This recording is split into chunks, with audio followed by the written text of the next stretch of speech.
Right, three, two, one.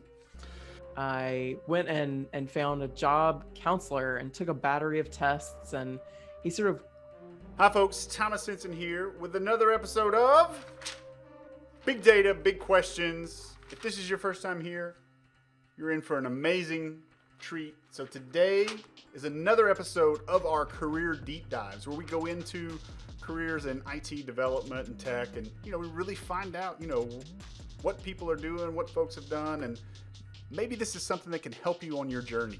So today, I'm so excited. We have Amy Lewis on. You may have known Amy. She was on an amazing podcast, and we'll talk about it in the interview, The Geek Whisperer. She's part of, I think, Speaking in Tech, the Nerd Herd podcast, a lot of different really cool things that she's done, and she's going to talk about that and really in her career, the things that she's done around tech marketing. So without further ado, let's jump right in to our interview with Amy Lewis. All right, three, two, one. Amy, welcome to the show. Welcome to Big Data, Big Questions. How about you thank introduce you. yourself? All right. Hi, I'm Amy Lewis, better known as Comms Ninja, and I am so excited to be on the show today. Yeah, I'm excited to have you. And for folks who don't know, Amy, definitely want to hear about some of your background and some of the things that you've worked on. But I first found you through some of the people that I worked with, and then a podcast that you were on called Geek Whispers, which when I used to listen to it, I was like, man, I wish I'd found this 5 years earlier in my career. And I don't even know if it was around that time. I don't want to age myself, but I don't, I don't know if it Or was around that me. time. Don't take me down with you. And I also prefer vintage. Vintage. There you go. But I thought that podcast, just the way that it highlighted a lot of careers and the things around tech, I thought that was really great. And part of what we're doing here with this segment is talking about that. So after talking with my good buddy Rob Hout, he was like, "You have to have Amy on." I mean, she's kind of the pioneer for that. So Well, it's definitely a passion project, and I still get questions about Geek Whisperers. So that's good content, right? If it yeah. lasts this long and people are still listening to it. Yeah, that's the amazing thing about this is that it can continue to just be out there for as long as we can find hosting for it, right? Yeah, exactly. So, for the folks who don't know, how about you give us a little bit of your background and just tell us. Know you're in tech marketing, but just give a little background to the folks at home. Well, I used to joke that I had a career of two halves, but I guess I've got a career of three halves now. So the first half of my career, I was in publishing, traditional book publishing, and but on the more techie side of it, I hit kind of an inflection point, wanted to try something new. I went and found a job counselor and took a battery of tests, and he sort of waved his hands over all the data that came in. It was what constituted big data back then, and he said he wasn't necessarily given to predictions, but in my case, he was going to make one or a strong recommendation. And he said, "I think you should go work for Cisco. They're local to where I lived in North Carolina." He's like, you need something new that's going to offer you opportunity, and they're going to have an opportunity for you to talk about content, and you understand technical things, and you have a content past. Go fly free. So I would never have thought of them. I did. I got the job there, and then 10 more years pass, and I'm looking for another challenge. And I just came to Dick's Sporting Goods. So I've left vendor side technology, and now I'm customer side. Oh wow! So was you said you were on the tech side in publishing, and so when you went to Cisco, was that your first kind of was it was tech marketing? Was that the role? It started with project management and sort of learn as I go. I was at Cisco for about a year before I went to my first conference. And I joke, I remember clearly it was the year of VDI, and I was with the VDI team, and I was working the booth and had no business working the booth by myself, but my colleague had to run take a break. And of course, like, a major customer came through and asked me tons of questions I really wasn't equipped to answer. So that was my entree into technology, a place of constant learning. Wow. So you went into the role, and you go through the battery of tests, and you go into project management, and then you start looking at, go to one conference and you're hooked. Is that how it is?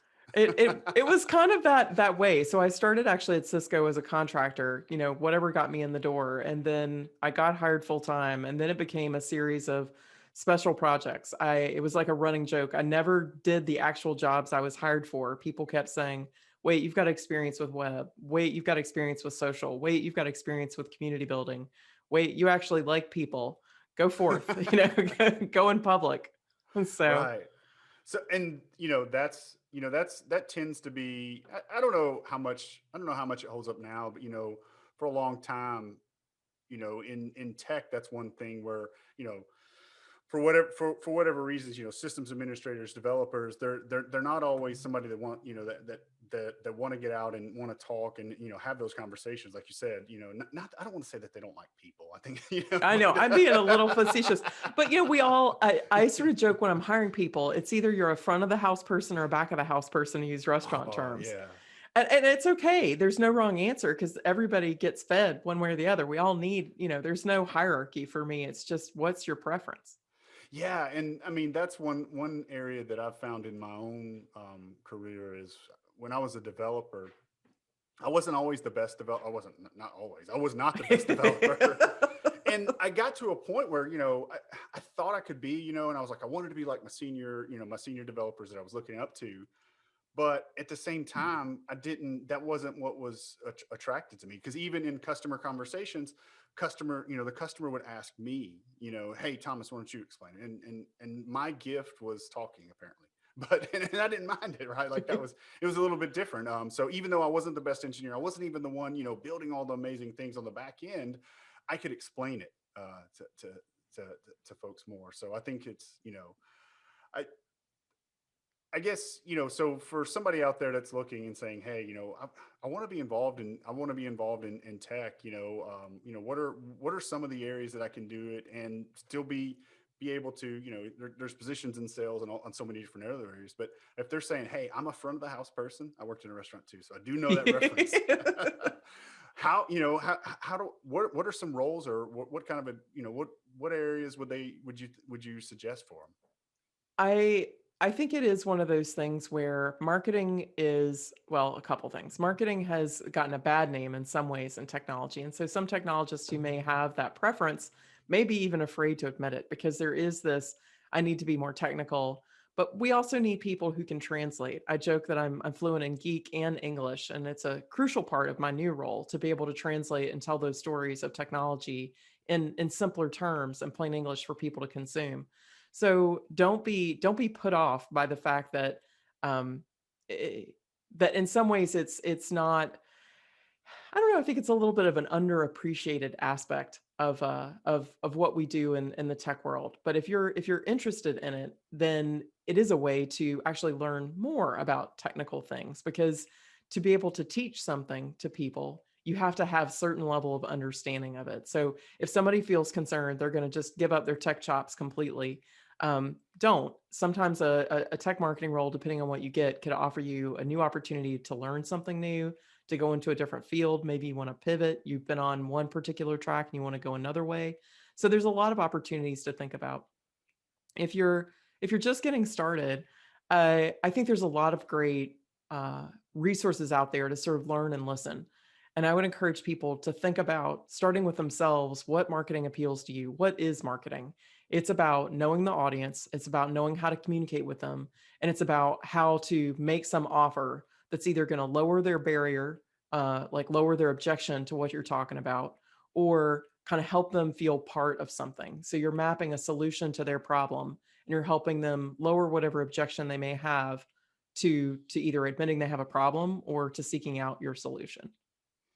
No, I like that, and a lot of questions. So a good bit of the audience that follows the Big Data Big Question show they're interested in getting involved in big data analytics and those part, and that's a booming area, right?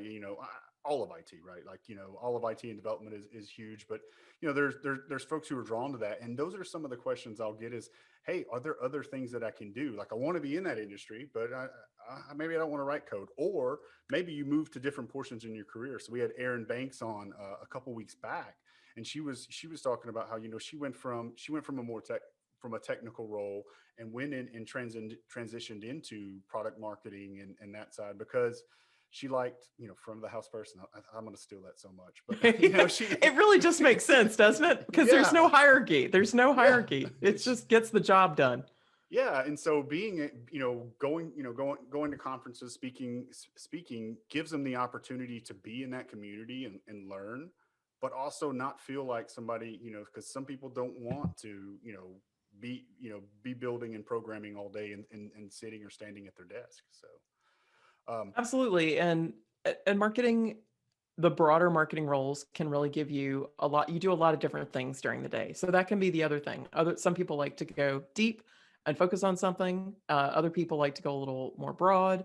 So marketing roles can give you that opportunity to be a little more diverse in what you learn. You're kind of you have a little more freedom maybe to go across various interests.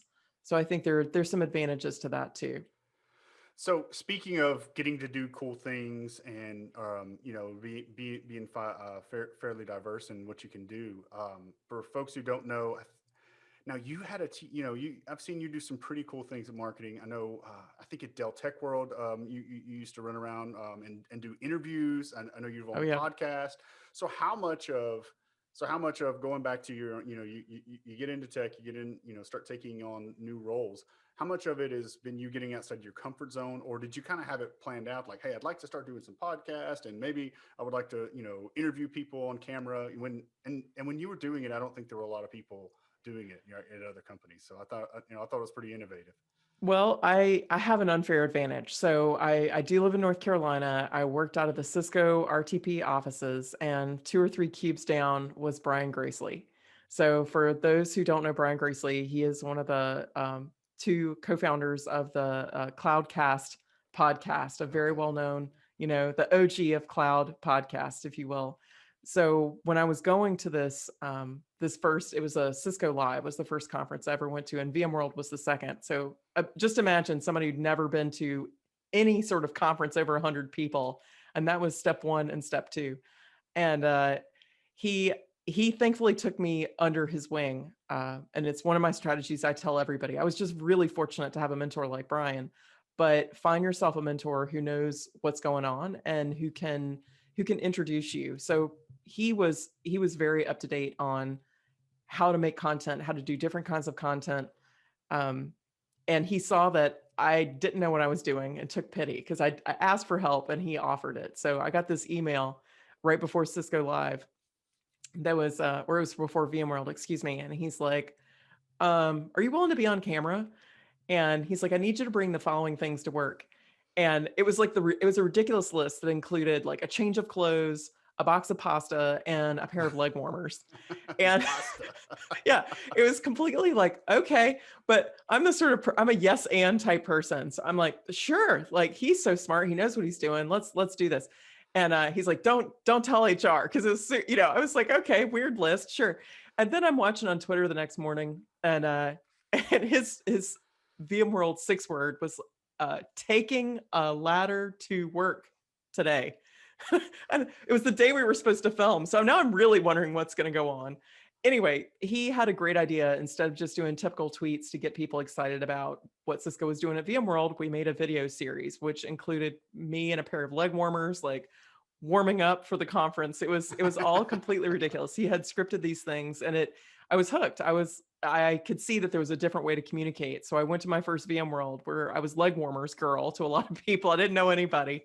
And it's not the way I would recommend everybody get into it, but the point is like you just kind of have to jump in and do it. If somebody gives you this opportunity, go for it. If you need to ask for an opportunity or set up your own thing, go for it. I would encourage everybody who's thinking about this to start to develop their expertise and start to document their expertise. Because one thing Brian taught me for sure, if you have to tell somebody the same thing twice, document it. Make a video, make a podcast, write a blog.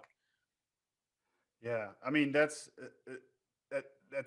very interesting because now we think about it, and to do all that, and hey, we're gonna put these videos on Twitter, and now there's TikTok and Yeah. Instagram and so many things where it's nothing now to say, hey, let's bring some stuff maybe not right now. A lot of people are going into the office, but bring some stuff in the office because we're going to make these videos, and we're going to have fun. So Yeah. that's there's definitely opportunities for everybody to be able to do that now more than ever.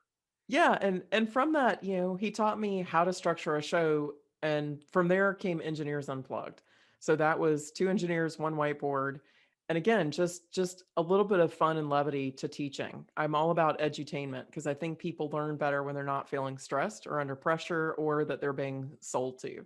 So for anybody getting into marketing, again, just walk in the shoes of the person you're pitching to. Know your audience. And if you wouldn't enjoy being, you know, talked to in certain ways, then find other ways to talk to people. Yeah. Um, kind of switching it up a little bit, as we're talking about marketing and kind of, being attentive and trying new things.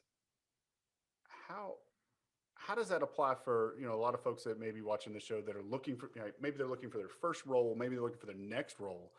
Can we sprinkle in some of that marketing, and what advice would you have for them to stand out? Well, and I this is so I just went through that job transition in during COVID times. So it is the advice will kind of start from there, but it works, I think, in real time as well, which is work on your network before you really need it.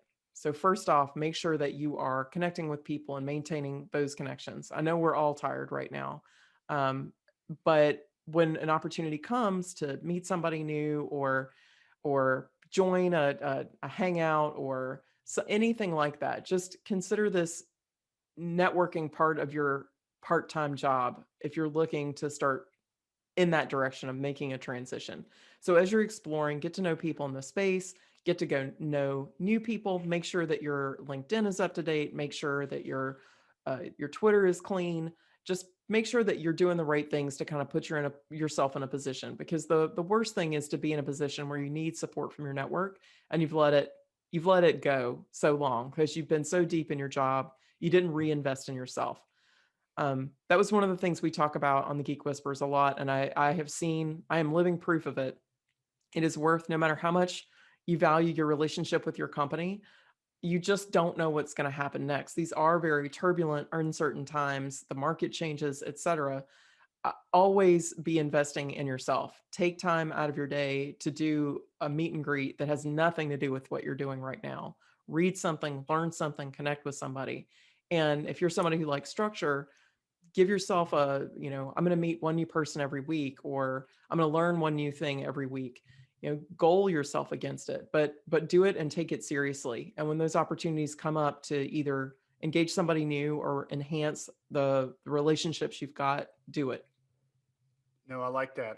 And I, for the audience, that maybe this is your first time watching, I'm real big on whether it's a blog, whether it's just building out your LinkedIn and publishing, posting some articles that you've seen that are specific to that.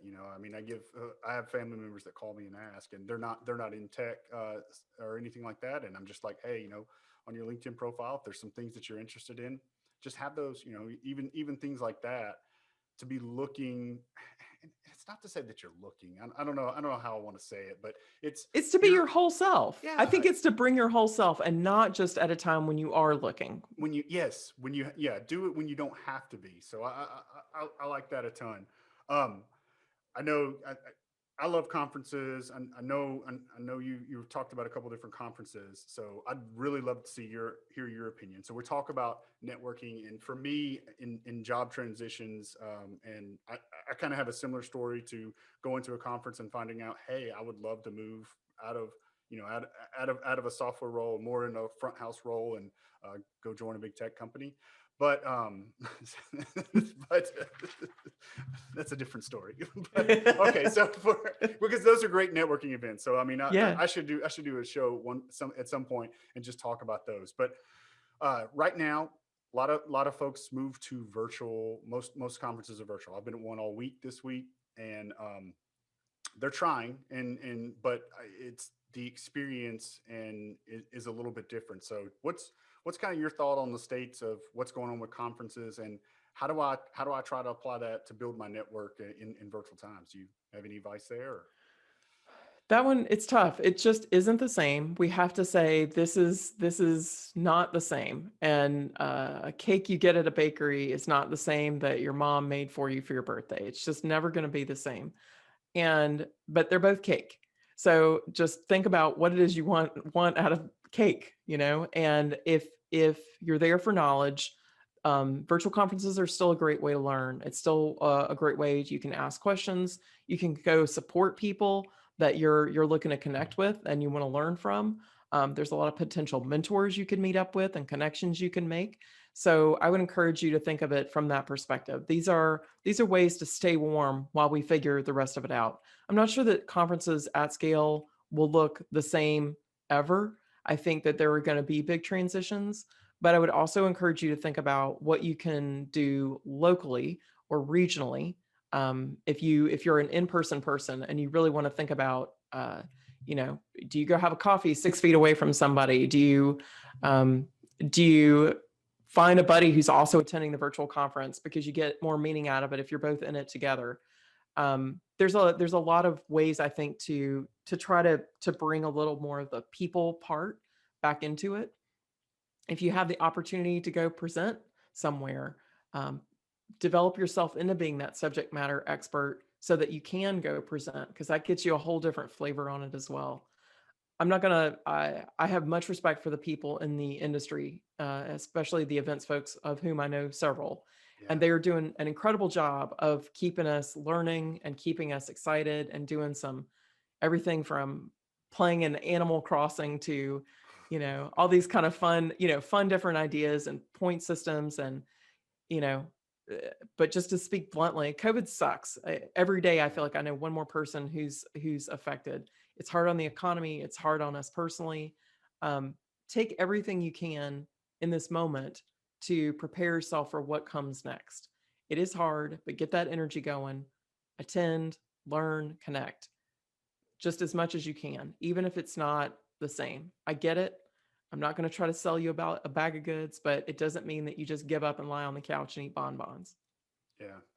Well, one thing I have noticed about the conferences is switching to virtual. A lot of organizations, conferences, and companies that it's their user working group, they've dropped the fee. So we are That's a seeing great more point people too. in the sessions.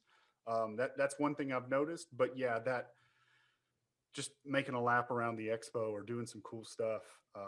That's that. A lot of folks are missing that. I mean, For sure. I miss it greatly, but the truth is we have to do the work then. Yeah. You got to ping somebody on LinkedIn, find a different forum that works for you. I've gotten more engagement on Instagram of all things. Like I posted a ham and cheese sandwich the other day, and it was a really delicious ham and cheese sandwich. Yeah. But boy, it got a lot of people engaged with my ham and cheese sandwich. And I thought there's stupid little things like that. I get it, but we're all human. In the end, we're all stuck on these conference calls and we're hungry. And whatever it is that you do that connects you with other people, just be yourself and be more yourself than ever, I would say, because that's the only way. If you open yourself up to connection, you're more likely to be connected with, and then go do some work and go connect with other people. That's the only way we're going to fill in this blank. Yeah. Well, so in the spirit of being more and learning more, what skills? So say that somebody's looking to get into tech marketing. What are some of the skills right now that you see? Hey, these are 1 to 2 things to work on or kind of call out in that pursuit to move into that role. Or maybe you have an interview tomorrow and this is very timely. That's a great question. When I've seen people, and I've seen a lot of people make the transition from sort of more traditional tech roles, back of the house, if you will, looking to make that front of the house. I think it's what makes you a unique differentiator is the audience you're marketing to. And I know I've said it 3 times over here, but it's we forget sometimes, and I point my finger straight at enterprise companies, where they market to people in a way they market unto others as you would have people market unto you, right? My box is really amazing. You should. I know. probably did that 3 times today. I don't know. Guilty.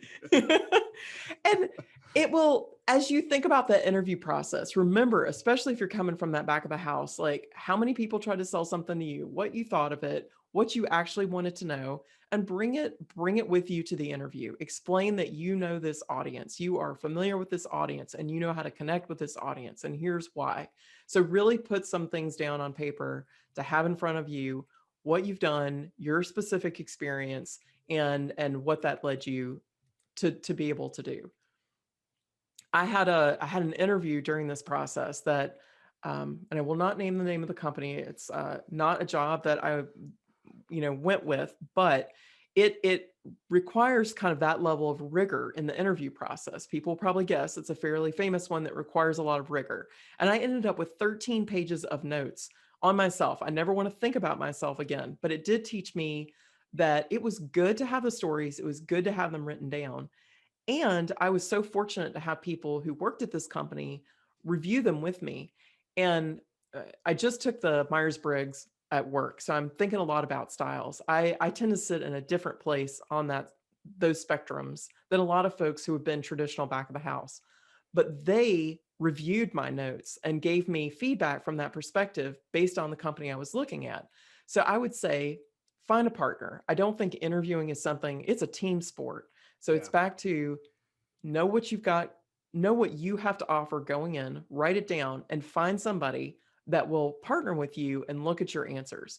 Because we either undersell ourselves, because there are an awful lot of introverts amongst us, right? And we either undersell ourselves or too humble, or we go a different direction and we're not crisp in our story.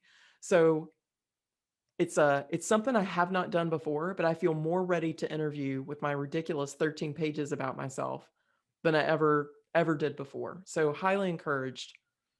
Write some Yeah. things down, have somebody review it with you.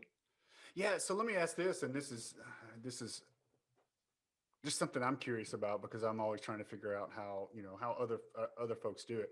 So I know we talked about your front of the house, like talking, engaging. I know I'm pretty sure you've spoken at some conferences For and sure. we're encouraging folks here to. So I'm just curious about your process. So whenever you're practicing or kind of working on a presentation, like how does what do you do? So you have notes. Do you like I try to set a certain amount of times and it's probably a bad example because I speaking to my wife, she was always like you do it till you get it right, not until a certain times. But for me, I always kind of time box and say, hey, if I practice it at least 5 times or 10 times, that's better than Thomas showing up and being like, I think I got it. What's your process? I'm just curious. I think it depends on what your level of comfort or expertise is on a thing. And also, I will tell you, as I've gotten more vintage, I've been more studious about my practice as opposed to more improvisational. When I started giving various talks, I did a lot of stuff on social and branding. That's something I'm very comfortable with. I can speak to on the fly. There were a lot of clear examples, and frankly, it was a little bit of a wild west, like you said. All of us geek whispers, John Troyer, Matt Broberg, and myself would get called on to have these conversations. And in our sphere, we were one of the only games in town talking about those topics. So it was fairly easy to be a bit more improvisational. As I've moved forward, and especially I've done two virtual things this year. One with a buddy of mine who's an engineering manager. We spoke at VMworld, and another Catherine Leitner talking again about careers, and one with Josh Atwell about imposter syndrome. And in both those cases, we're different people with different styles, and we practiced together. We did dry runs. It's it's better and worse in some ways. You get to do over a little bit if you're doing it virtually, so you get to do some editing, but you miss the roar of the crowd a little bit. So you have to kind of be tighter where you could maybe save yourself improvisationally if you were doing it on the fly. So as people are asked to do it, uh, I would say, especially if it's now, right? If we're not live, I would encourage people to practice, to think about what they can bring that's a different, you got to have your level 1+ energy. You've got to know your subject, really be passionate about it, and think about the ways you can involve your audience. Think Yeah. about the nuggets you can leave them with. Think about the questions you can ask. make yourself available either in the chat during the conference, or make sure your Twitter handle or something's attached to it. If you've got a Slack channel, let them know where to find you, and be a resource for that person. No, I like that, and definitely agree. And I'm still working on how do we make these as interactive as possible. With knowing the virtual. So, last question before we roll into the end. What do you do to keep up with learning and kind of growing in your role? Like you've always been on this cutting edge, from in your roles and podcast and these. I don't know if they're side projects or passion projects, but what are some of the things that you continue to do to continue learning for your role, or just growing in your career? I have an endless series of mentors and I listen to them. So the challenge of a lot of people say, "Oh, I don't know anybody. Who can I get to mentor me?" Anybody can mentor you. I have to tell so a couple things. I'll answer this in a couple ways. Number one, I have a podcast myself. So I am working with Greg Neerman, Sarah Vella, and Eddie Sipet on a thing called Nerd Herd, the Nerd Herd podcast. And we're totally ridiculous. We are a show about nothing. We always joke we're going to lose listeners every week by virtue of having them listen to us. And that's probably true. However, it's a forcing function for all of us. We all come from very different perspectives and we debate and argue about things. There's a thread blowing up on my phone right now over Robinhood app. And, Yeah, and can't imagine why. because don't listen to Greg Neerman's advice financially. That's the number one thing to take away from that podcast. I'll definitely be tuning into that show. um, that's step one. But it forces me to. So it is like, if you're somebody who's self-disciplined and can read and study on your own, awesome. If you're somebody who needs a little deadline forcing function or other people to learn, which is definitely me, then having this podcast or even a group. I have a book that I needed to read for work, and I have another buddy who loves business books. Like I love business books. We have a virtual book club that we're just setting up ourselves. She's going to eventually go back to school in this subject and train. And I'm literally going to read her coursework with her because that'll be a good excuse for me to read more business books and talk about them with her. So whatever it is your learning style is, go for it. So the other way to answer this question is about mentors. And I think people think a mentor has to be somebody that's so much smarter than them, older than them, more high powered than them, more well placed in the company than them. It can be anybody. Humble yourself and learn is lesson number one. And my example with this is I'm a late in life soccer player. I took up the beautiful game about 2.5 years ago. My daughter's an excellent soccer player and she's played since she was 5. She's my coach. Literally, she's my coach. Number one, she's very good at it. So I came to her the other day and complained because I play on a co-ed team and I'm not the fastest person. And that day I'm down on myself and I'm like, I'm the slowest person. And what am I going to do? I can't do this. You get overwhelmed, right? When you feel like you're never going to change jobs, change roles, learn anything. And she says, Mama, you don't have to be the fastest person and you don't have to get faster than everybody all at once. Pick one person and get faster than them today. She's 13. Yeah, right? It's interesting how that happens. That's good advice. So if you're lucky enough to have a smart kid in your life, listen. And she has something to teach me. And that's what I tell people if they think, oh, who can I turn into a mentor? Anybody, if you listen. And sometimes we just have to ask people, humble ourselves, and ask whoever's available that we think knows something more than we do a question, and you'll be amazed what you can get back. No, I like that. I love it. The mentors, and I like putting yourself on even reading a book, putting yourself kind of on a time time boxing where you have to have that. I haven't thought about that. So this has been amazing. I want to thank you again. Folks want to reach out to you. What's the best way? I still live and breathe on Twitter. I'm at Comms Ninja, and people used to joke that they could get an answer faster for me as a DM than they could if they texted me, and definitely faster than an email, which you probably discovered is true. Well, thanks again. I really appreciate it. And folks, if this is your first time and you've made it all the way to the end, please, if you haven't subscribed, go ahead and subscribe Thanks again, Amy. And until next time, everybody, we'll see you again on Big Data, Big Questions.